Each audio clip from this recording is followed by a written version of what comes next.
First, I think it's important for your audience to understand that Americans really know next to nothing about Syria historically. Syria has always been an important component part of the region, essentially a civilizational hub, if you want to call it that. I don't need to tell your audience what the impact of the First World War was, the French Mandate, and how the British and the French divided up the region. The entire division of the region is artificial. It's not based on historical fact. It is not based on a decision that was made by any of the people in the region. It was done at the convenience of the British imperial and French imperial power. Then at the same time, you have Israel. Has tremendous aspirations.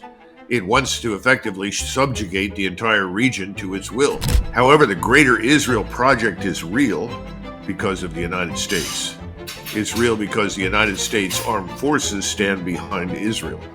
And the United States Armed Forces are effectively unconditionally supportive of anything that the Israelis want to undertake. So I think the problem for us is which way do we move? Whom do we support? Well, that answer is provided to us by Israel, because the Israeli lobby in Washington is the all-powerful influence when it comes to any question that's raised in the region. So, welcome back to the only English-speaking woman-led channel broadcasting from the Eastern Mediterranean. Today's guest needs no introduction. Colonel Douglas Macgregor, decorated combat veteran, former senior advisor to the Secretary of Defense, and one of the most unflinching voices challenging U.S. military and foreign policy orthodoxy.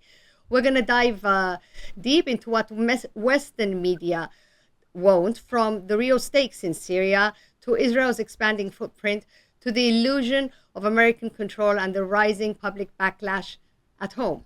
So let's get into it. Colonel, a warm welcome from me. Well, thanks very much. Thank you for joining me, sir. So, Colonel, if you could humor me for a minute, just for the sake of context for our viewers, I'm going to put out a map courtesy of thecradle.co. So on one side of the map, there's Turkey's envisioned development road, and oil, gas, and trade corridors starting at Basra, cutting through Iraq's heartland, funneling oil, gas, and goods from Asia and the Gulf to Europe via Turkey. And on the other, that's the blue line. This is for our viewers, obviously, you know, sir. On the other hand, we've got the red line, which is Israel's peace line, a corridor network designed to control east-west connectivity through the UAE, Saudi Arabia, Jordan, and Israel. This Israel-aligned network also links to the IMEC corridor, the India, Middle East, Europe corridor, Saudi Arabia's NEOM megacity, and the UAE's Al Ain 2030 hub, forming a route that bypasses Syria, Iraq, and even the Suez Canal, choking Egypt, and rerouting Gulf trade and Asian trade to Haifa, and from there to Europe via my country, Cyprus. Colonel, please, if you can help clarify for our Western audiences an angle that's never presented in mainstream media. Most still view Syria through the narrow lens of civil war, but in reality, a far more strategic battle is unfolding, a war over infrastructure and control of trade and energy routes. Oh, that's absolutely true. First, I think it's important for your audience to understand that Americans really know next to nothing about Syria historically. Syria has always been an important component part of the region, essentially a civilizational hub, if you want to call it that. And even after the Islamic conquest, Damascus, for instance, became one of the great learning centers of the Islamic world. But also the trade routes are indisputable. Everything you've described is not really new. All you've seen is modern infrastructure applied to older routes, older trade routes. Fighting over those trade routes, of course, is catastrophic. And that's the unfortunate aspect of the Syrian civil war. It's interrupted what otherwise should have been positive development. The thing to understand if you're an American right now is that Syria is unlike many of its neighbors. It is not homogenous. It has never been homogenous. It has always been a place where you had numbers of different kinds of people, but it thrived because it was usually part of a larger imperial structure. And so the rights and privileges and property of the various groups that lived in the country were protected by a higher imperial authority. Now, again, I don't need to tell your audience what the impact of the First World War was, the French Mandate, and how the British and the French divided up the region. The entire division of the region is artificial. It's not based on historical fact. It is not based on a decision that was made by any of the people, in the region. It was done at the convenience of the British imperial and French imperial power. Sadly, and for reasons I've never completely understood, these artificial constructs have survived for decades, more than a century now. I would have expected them to fall apart much earlier than they have. Now you have another rising power, a civilizational state in its own right, Turkey. The problem for the Turks is that while they would like to assert themselves as a truly great power, economically they are in very difficult straits. Inflation in the country approaches 100%. They are very, very dependent upon, really subsist on, money from Qatar and external sources to keep the economy running. Nothing that Mr. Erdogan has done has rectified that situation. Then at the same time, you have Israel, has tremendous aspirations. It wants to effectively subjugate the entire region to its will. Now, people say, well, what do you mean by that? What I mean is very simply, they do have this thing they call the Greater Israel Project. That would include half of Lebanon, a large portion of Syria, which puts them in touch with their essentially allies called the Kurds, and then reaches down into Jordan and across into Egypt to the other side of the Suez Canal and the Nile. People say, well, this is ridiculous. There are only 7 million Jews living inside Israel. Well, that may be the case, of which really only 5 million contribute to the armed forces, because you've got large numbers of Jews who don't serve in the armed forces in that country. So it puts a great strain on Israel. However, the Greater Israel Project is real because of the United States. It's real because the United States armed forces stand behind Israel. And the United States armed forces are effectively unconditionally supportive of anything that the Israelis want to undertake. So when you look at Syria today, you've got a collision that's inevitable between the Turks, who control the north, and much of what happens in Mr. Jolani's state. And then you have the south, which is heavily Druze, as we were discussing before this began. And they are more comfortable for the moment with the Israelis. Now, whether or not that lasts over time, I don't know. I don't know the local politics that well. But the Druze have a history of getting along with the Israelis. The Israelis are also interested in the watershed around the mountains in the south, Hebron. They've always wanted to control that. And I think they actually referred to those waters when the Israeli state was founded, and insisted that these headwaters were vital to Israeli national interest. The British and the French said, thank you very much, and waved them off and ignored their demand for that. Well, I think they've got control of it now, and I see no evidence that they will ever give it up unless somebody fights them for it. So I compared the initial agreement between the Turks and the Israelis on how Syria would be carved up to the Nazi-Soviet Pact of 1939. I still think that that's an applicable analogy, because it's an uneasy relationship. It's an uneasy truce, if you will, between the two powers. We, of course, contributed mightily to the destruction of Syria. I don't know if your listeners are aware of it, but the CIA, working very closely with the Mossad as well as MI6 from London, worked tirelessly to destroy Syria, destroy its national integrity, destroy it as a state. It took them a little over 15 years, but it worked. Now they've got what they think they want. The problem, of course, is the people in charge, this Mr. Jolani and his friends, have a terrible track record. And they've already begun committing atrocities against various minorities in that country. Armenians, Christians of all types and kinds, Alawites, Shia. And not that this is anything surprising, but what is a little alarming is the lack of coverage in the United States of that sort of thing. So instead, they see a portrait of Mr. Trump walking arm in arm with Mr. Jolani, telling everyone that this is a fine young man, with lots of potential, and that he's very pleased to meet him. When, from the vantage point of most of us who know something about the region, he's simply a war criminal who's continuing to murder people that don't deserve to be murdered.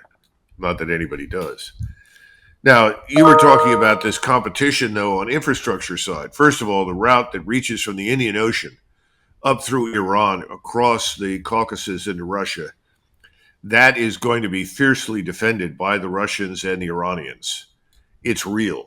It's going to become more real in the future. I'm sure your listeners are aware that one of the first trains have already arrived in Iran from China. So the rail connection there is very important. And that rail connection will be expanded and reach all the way to the Indian Ocean. That connection is important for India because, remember, India lives next door to Pakistan, not exactly the most stable place in the world.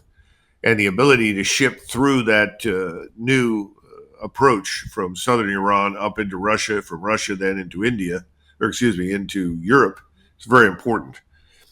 The other routes that you mentioned that are very important to the Turks. The Turks are big on the lateral axis. Mr. Erdogan is already wandering around in the dark telling people, oh, the Turkic Empire. The Turkic Empire is inevitable now. We're going to have this access. It runs through Turkey up to Azerbaijan, and then through Azerbaijan out to all of the Turkic states in Central Asia. Well, it sounds like a great idea. The problem is that he doesn't necessarily have the support for what he wants to do in Central Asia. And we know from past experience that every time a Turk has tried to march east through the Caucasus to try and stir up support for this Turkic empire, it's failed. The last man who tried it with hundreds of thousands of Turkish troops was Enver Pasha. And he was shocked and disappointed when he discovered that the Muslim Turkic peoples of the Caucasus and Central Asia were actually quite content to live with the Tsar and were absolutely disinterested in rising up against the Tsar on his behalf. I have a feeling that you've got something similar happening there today. If you go to Central Asia, most of the Central Asians that I have worked with and talked to are very comfortable with Mr. Putin. He is viewed as a source of stability and support for them. Whenever an Uzbek or a Tajik or any of the various people that govern in that part of the world is in trouble, he has shown up quickly and supported them, helped them restore order. And they're very comfortable with the Russians as a security guarantee of some kind against the Chinese, because the Chinese in that part of the world are extremely unpopular. China knows this. So if China is going to build its one belt, one road through Central Asia, it's absolutely dependent upon Moscow. So it's an interesting set of dynamics. We are very involved in this thing because of Israel. And I think your listeners need to understand that if it were not for Israel, we probably would not be involved at all. I mean, quite frankly, we are not dependent upon the oil and gas that comes out of the Persian Gulf anymore. And that's not just because we have a surplus of our own. It's simply that the principal consumer is China, along with Japan and Korea and others in Northeast Asia. So I think the problem for us is which way do we move? Whom do we support? Well, that answer is provided to us by Israel, because the Israeli lobby in Washington is the all-powerful influence when it comes to any question that's raised in the region. So if people are asking, what are we going to do? Where are we going to go? Whom are we going to support? The answer to that is very easy. We're going to support whomever Mr. Netanyahu tells us to. Thank you, Colonel, for that very insightful analysis. If we could, I love how you provided a much bigger picture for our audience to get better understanding of what's happening in the area. It's not just something localized. My question is, going back to Syria, do you see, because in Syria, it's not just these two, it's the peace line of Israel and the development road of Turkey. There's also another map from, if we could put it up, it's the David's Corridor. And do you think, okay, so I'd like you to explain to our viewers about Israel pushing even further through other plans like these, which is the David Corridor for our viewers. It's aimed at covering a land route from the Golan through the Druze-held Suwaid area in the south all the way up to the Kurdish controlled areas in northeast Syria, which you mentioned, near the American Al-Danf base. Do you think that could probably bring Israel and Turkey on a face-to-face collision course? Yes, I do, although it's not immediate. Remember that from the standpoint of Israel, the route that you're presenting really runs through the Kurdish population. The Kurds are a useful battering ram for use against Iran. Now, the Kurds also have their problems with the Turks. And the difficulty for the Israelis is, on the one hand, they want the Kurds to attack Iran. They want the MEK to continue to be a terrorist force on their behalf against the Iranians. On the other hand, they probably are not sure quite yet what they want them to do vis-a-vis Turkey. Much of that depends on Mr. Erdogan. He's got a lot of forces. I'm talking about Mr. Erdogan, and he could move into that area and do a lot of damage very quickly. I don't think the Israelis want that to happen. Obviously, the route that you're depicting is important to them. I mean, throughout this entire war that's been going on since this thing got started in 2023, oil and gas and food have come to Israel from Turkey. Without the Turkish support, the Israelis would be in a lot of trouble. So I think they're going to tread carefully. So I don't think we can point to a sort of permanent solution yet. You've raised the right issue. You've put it on the map. You've shown it. That's a bigger issue. Now, there's also another corridor. This is the corridor in southern Armenia that borders Iran, that connects Azerbaijan with Turkey. That's extremely important because that's the centerpiece of Mr. Erdogan's greater Turkish integration, if you will. I don't know how that's going to turn out. It looks like the current Armenian president has decided to defer to us. We're urging him to essentially go along with what these Turkish states want. I don't think that suits the Russians, who are very uncomfortable with that. But that corridor is very, very important to Erdogan. And without that corridor, it's difficult for the two Turkish states to support each other. So before we see Mr. Erdogan engage in any direct conflict over the corridor that you showed, he's got to get control of the first one up in the Caucasus. Exactly. They need to be able to coordinate. And of course, the ultimate goal is to march into northern Iran, because in the midst of all of this, Mr. Erdogan and Mr. Aliyev would both like to acquire or annex northwestern Iran, with Tabriz at the center. So I guess, to quote someone from a movie, we have plans inside plans inside plans. But we don't necessarily have the resources where they need to be to realize them all. And they can't be addressed simultaneously. Yeah. So Erdogan has to say, well, how much can I do in southern Syria? You know, I've also got the agenda with Azerbaijan. I have the agenda with the Kurds. I can't take on everything at once. And I don't really want to take on Israel at this point, not because of Israel so much, but because of the United States. So these are hard questions for him to answer. I hope they remain hard for him, because otherwise it's not going to be good for the region, in my view. No, sir. Colonel, since you touched upon Iran, so yesterday, July 22nd, President Trump threatened to launch a new attack on Iran's nuclear facilities, just hours after Iranian Foreign Minister Abbas Araghchi told Fox News that Tehran will not abandon its enrichment program, and called on Washington to agree to a fair deal that includes lifting of sanctions. So you've warned that a single strike could ignite World War III.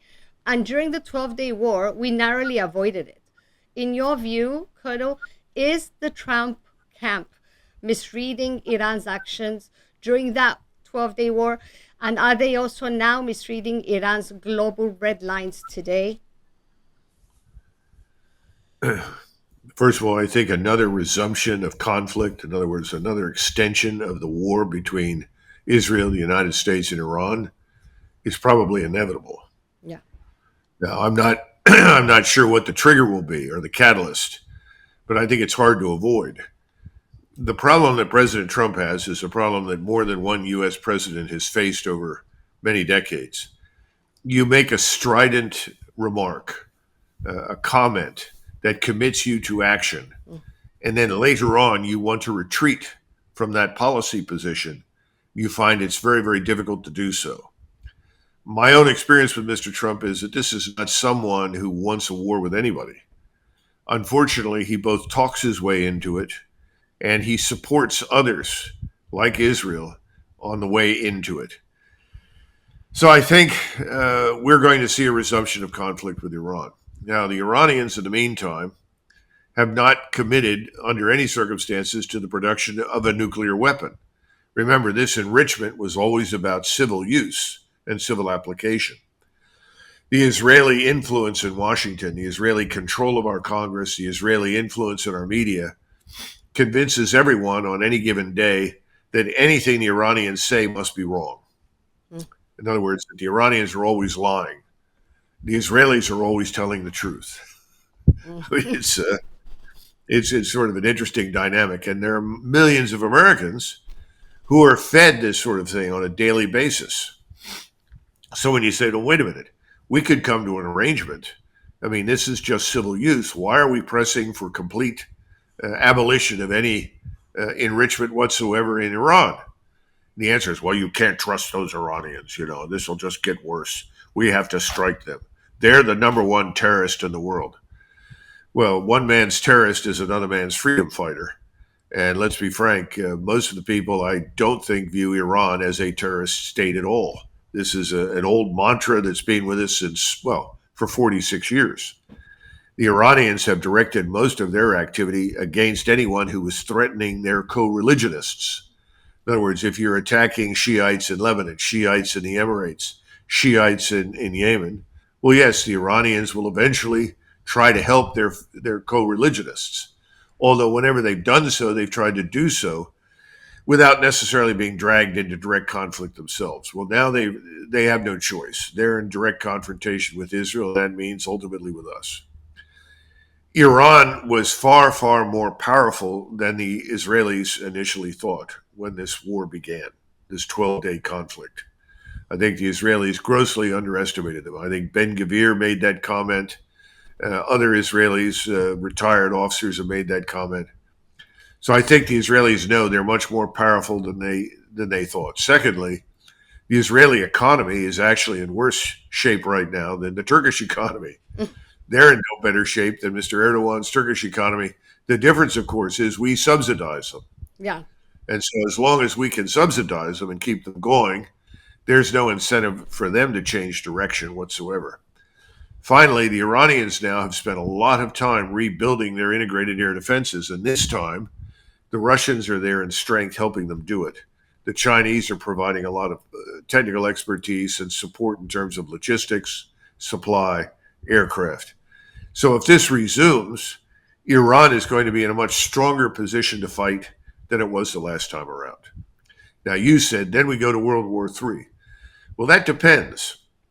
First of all, the United States frequently engages first without thinking. In other words, we have this expression, ready, aim, shoot.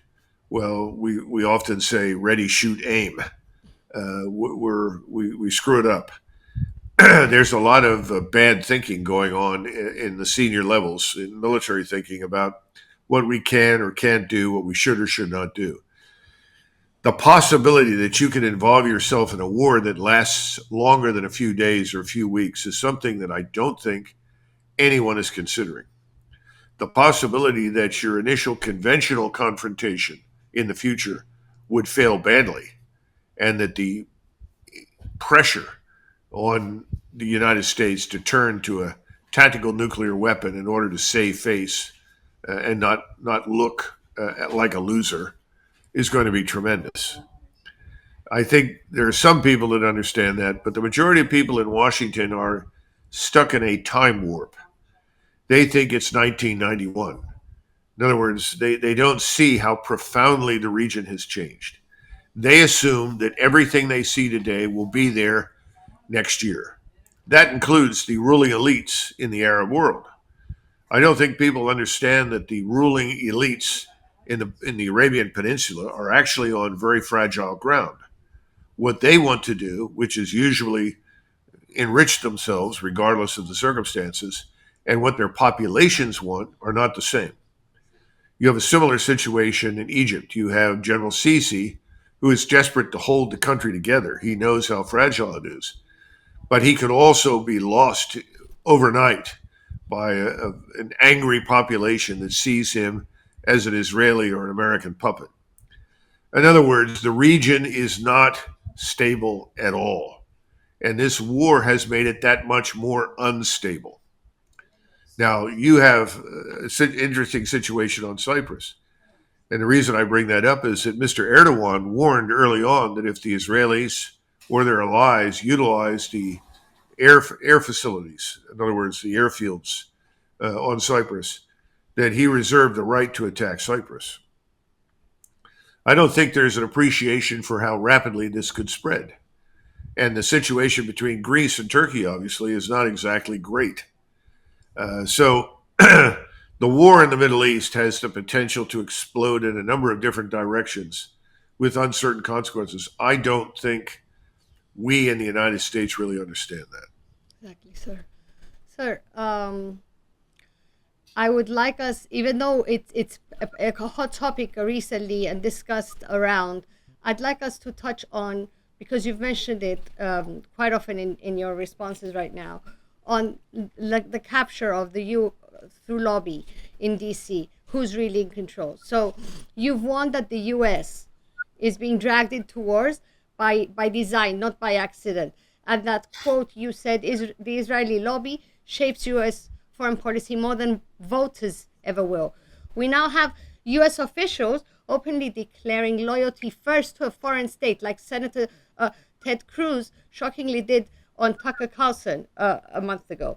We also saw it a little while back, recently actually, with New York mayoral candidates when they were asked during a televised debate prior to the New York mayoral election to pledge visits to Israel. I don't know if you saw that clips, sir. We also see it with Christian Zionists who are no longer on the fringe, but they are now in key roles like Secretary of Defense Hegseth and Mike Huckabee, who's the U.S. ambassador to Israel. And meanwhile, AIPAC, the foreign lobby, is not registered under FARA and is flooding American elections with millions to unseat any candidate who won't toe the Zionist line. It doesn't stop with elected officials, sir. Former CIA executive assistant to the deputy director turned whistleblower John Kiriakou was on my show a few weeks ago, and he spoke powerfully about the rising number of Israeli-linked appointments inside U.S. national security agencies. So, Colonel, a two-part question. Do most Americans truly grasp how deeply AIPAC shapes U.S. foreign policy? And B, has U.S. intelligence been structurally captured to the point that even its core doctrine is no longer fully its own? Well, the answer to the first question is most Americans do not understand it. Most American citizens do not pay attention to what happens beyond their borders. I know that comes as a shock, but it's true.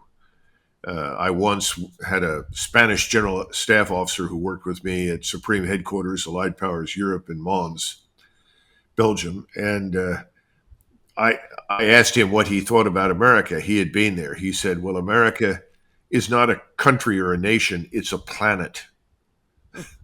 In other words, we're not on the planet with everyone else. Yeah. I think he's right. This is hard for people to understand, but remember, one of the beauties of the United States is that from the Atlantic to the Pacific, you've got one language, or have historically. And you have a body of law there that is largely enforced. It has been wonderful for trade. It's been great for domestic development.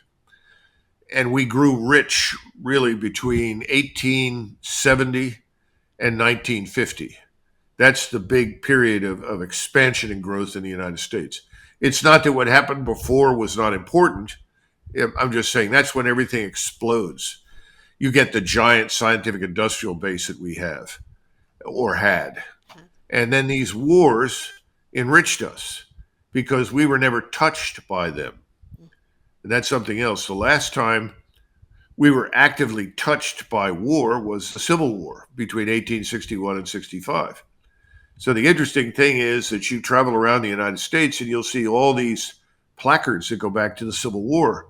You have battlefields that are preserved, vast cemeteries filled with the people that died, almost 1 million men in the Civil War. Now, you have other monuments and things to the various wars, but nothing on the scale of the Civil War.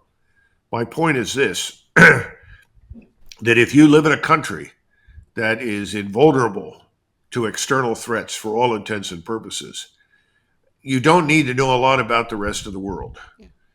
You don't need higher education, to be blunt, in order to make a lot of money. I mean, I've talked to people, in an area like Missouri, outside of Kansas City. These people were multimillionaires, and they knew nothing about the world beyond Missouri, nothing, and could care less. Now, they were very patriotic. So if you ask them, well, should we bomb so and so? Their view is, well, if they're bad, we should bomb them. Without knowing what the hell they're talking about, right? Because we're patriotic Americans. But, you can own a string of dry cleaners at a gas station, become a multimillionaire. This is a wonderful country in many respects, but it does not promote understanding. It does not enhance cultural awareness of anything, because you live on a planet. Now, having said all of that, what happens in Washington? Well, you have this entity called the American Israeli Political Action Committee. Earlier, it was called something else, but it's the same entity that was founded after in 1951 or 52. It's effectively a foreign lobby, but because the money for this lobby comes from within the United States, it is treated as a domestic entity. Now, President John F. Kennedy, who was killed in October, November 1963, as you know, he set out to change that because he saw the tremendous influence that it was exerting on the Hill. And how does the lobby exert influence? Very simply, if you want to support whatever the lobby wants, they will give you lots of money for your reelection. They will open doors for you, access to financial firms in New York City. They will provide you with the wherewithal to enrich yourself. Somebody said, why does Chuck Schumer, Senator Schumer from New York City, always refer to these bad billionaires that have so much influence? Why doesn't he mention the multitude of 100 millionaires and millionaires? Well, that's because everybody in Congress is a millionaire. Well, how did they become millionaires? They weren't millionaires when they arrived. Well, the lobbies in general, the defense lobby, the pharmaceutical lobby, the Israeli lobby, they are in a position to enrich people, to provide them with stock tips, to steer them in the direction of firms that will help them.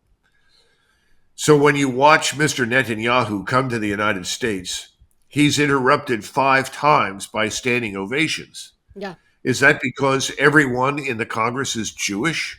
Of course not. Do they all love Jews? Do they all want to learn to speak Hebrew? Do they all want a vacation in Israel? No. But they have enriched themselves to a large extent thanks to the American Israeli Political Action Committee. That's all. Now, how do you fight that? How do you get through it? Well, Kennedy tried to. He was killed, obviously, not necessarily for that reason, but it didn't work. His successor, Johnson, was partly Jewish. He had no interest in even touching that. By the time Nixon shows up, Nixon said, well, that's a fact of life. That's not going to change. They've amassed so much money now that any question arises of importance to the Jewish community, we have to take that into account. And he said after he'd left the presidency, we will always come to Israel's aid. Now, he dressed it up in very nice language, talked about these wonderful, talented people and how much we love it and so forth. But the bottom line is they are a true political power. So the people that you're referring to, I think it was Bongino in the FBI, Kash Patel in the Department of Justice, Tammy Bruce, the spokeswoman for the State Department, they're not the only ones. Bondi, who's the attorney general, they've all more or less said the same thing. Israel is our top priority. Israel is our number one priority. If I took you back to the 50s and 60s and even the early 70s, when I grew up, if someone in the government had said such a thing, a federal marshal would have shown up, arrested them, and they would have then had to go before a grand jury. They could have been indicted for treason. Today, no one says anything. Now, why is that? And you have members that have actually served in the Israeli armed forces. I don't think they've seen any action, but they've shown up and they put on the uniform. Large numbers of journalists, in fact, in the Jewish community, large numbers of people never served in the United States armed forces. There are some who have, but very few, but large numbers who served in the Israeli Defense Forces. It used to be on the books a law that said if you voted in the election of a foreign country or you served in the armed forces of a foreign country, your citizenship was forfeit. You were stripped of American citizenship. All of that's gone away. And this is a comment not so much on Israel and the power of money, it's a comment on us. Yeah. We've allowed this to happen to ourselves. It's a tragedy, but it influences everything we do. Now, the next question that is usually comes up is, well, there, Douglas, when's this going to change? And I think it changes when we sustain a serious strategic setback, when something bad happens that cannot be concealed from the American public. Yeah. Now, when the Vietnam War ended, we stopped talking about it. There was no mention of it. It vanished overnight from the press. Everybody felt strongly that had been a terrible mistake. Nobody wanted to talk about it. Everybody was angry over it. And everybody said, no more Vietnams. So the next time you get a large-scale, serious military action after 1973, 74, which is the time when we had left Vietnam, all the military personnel, is 1990 and 91. Unless you suffer a real strategic setback that involves the loss of American life and is an unambiguous defeat, nothing will change. It will go on and on and on. Colonel, continuing on that, it's the final question for the interview. For decades, Netanyahu and the Zionist ideologues around him have pushed Washington into war after war in the Middle East, insisting that if America just toppled the 7 regimes that he kept always on putting on repeat, peace will prevail. We're now at the 7th, Iran. Those of us in the region have been warning about this pattern for years, but were smeared and silenced as anti-Semites. And yet, as Professor Jeffrey Sachs said in his interview with me a couple of months ago, the peoples of the region are the true Semites. It's the Zionists, he explained, who have hijacked the term to apply only to Jews, weaponizing it to silence dissent from fellow Semites of the region. Now, even inside the U.S., Trump's MAGA base is waking up. As we've seen Tucker Carlson, Steve Bannon, Representative Marjorie Taylor Greene, they're all calling out what they see, as you said, an Israel first agenda, not an America first, the America first promise that Trump has made. And even recently, Netanyahu, he has visited Washington, I think it's the 3rd time in 6 months. And on his last trip, it was, I think, 5 days long. And he had back-to-back meetings on the Capitol Hill, State Department, the White House, and who knows where else. So U.S. taxpayer-funded officials are not putting America first. We all know that. They're doing Israel's bidding. But, Colonel, you've said that the U.S. is pretending now to still be in control. It's a facade. How much agency does Washington really, really have left? And is the American public awakening, especially from the MAGA base, we're seeing too late to stop the snowballing of the developments? You said there should be an event that should shock, but isn't it too late? Well, let me give you an example of how profoundly things have changed over the years. During the Versailles Peace Conference in 1918, 1919, Yes. a group of Syrians, leaders from Syria, met with President Wilson. And they said, President Wilson, we don't want the French or the British to rule us.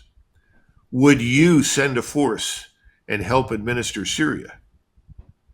And Wilson said, well, that's out of the question. the American people would never support that. Well, he was right. Yeah. Because the average American at that point said, what are we doing in Syria? You have no business being there. And after the war was over, most Americans concluded we'd fought in the wrong war for the wrong people against the wrong enemy. And by 1950, people were concluding something similar about the Second World War.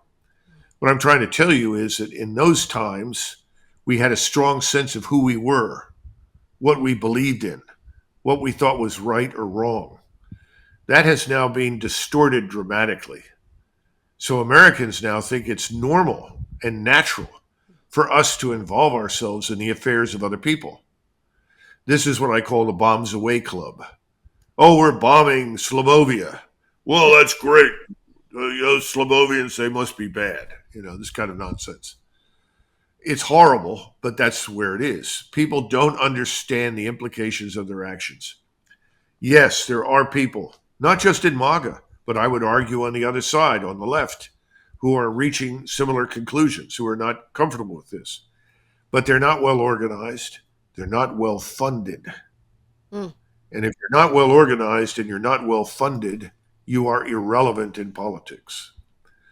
So unless you can line up some billionaires who are willing to put their money behind you, not much is going to change. And this is the largest problem for Americans right now. They're realizing this thing they call democracy in the context of our republic is a fraud.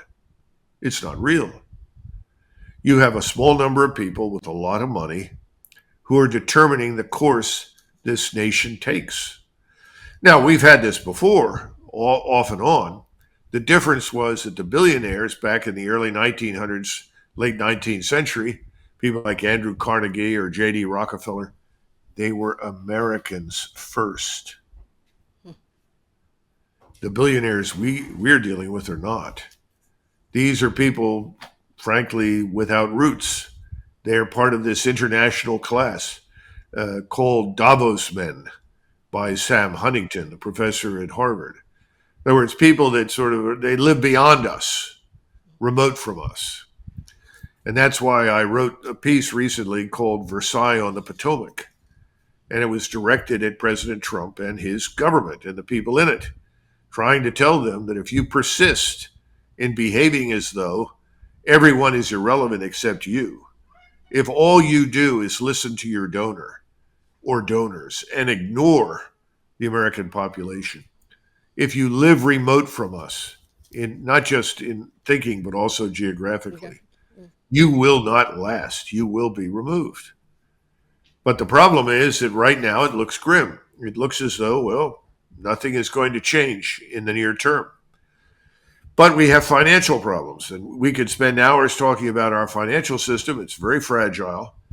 And people say we could go into a depression, and everybody forgets that when we went into a depression the last time, we had the largest manufacturing base in the world. We had the largest skilled labor force in the world. We do not possess either anymore. So if we do, in fact, slide into this economic depression, we're not likely to come out of that quickly. So my point is, the only way things will change, you're talking about a giant battleship the size of the Titanic at sea. You've got somebody leaning on the rudder. That somebody is the lobby and other lobbies, and they're pushing in the direction they want to go. You have people standing on the bridge and say, oh, isn't this wonderful? Well, sir, we're taking on water. Well, it's still a great ship. Well, sir, the engines are old. Well, there are icebergs out there. Well, that's all right. I'm not worried about that. Just keep steaming ahead. Everything will be fine. That's kind of what we're like right now. We're a giant battleship whose steering mechanism is stuck. And the only way to unstick it is to crash it. I know the article that you mentioned, I received it from your team earlier today. I had a fast read. It's a very interesting read. I'm going to provide a link to it in the description box below. I want to thank you for generously sharing your invaluable time and for the depth of your analysis. I hope we were able to explore new angles that haven't been covered in your previous interviews, not out of neglect by Western podcasters, but simply because they don't hail from this region. And as someone who does, my aim was to ask questions others might miss. So thank you, sir. Yes. Well, thanks to you, and God bless everyone. Thank you, sir. May God also keep you healthy, because we need more of you around, more of your truth telling around. All right. Bye-bye. If this conversation with the Colonel opened your eyes or challenged what you've been told, then subscribe now and hit the notification bell so you don't miss on what's coming next. Also, like, comment, and share the episode. We're not just another channel, we're the only fully English speaking woman led platform broadcasting straight from the Eastern Mediterranean, and your support helps us break through the noise. Thank you for watching, and stay unfiltered.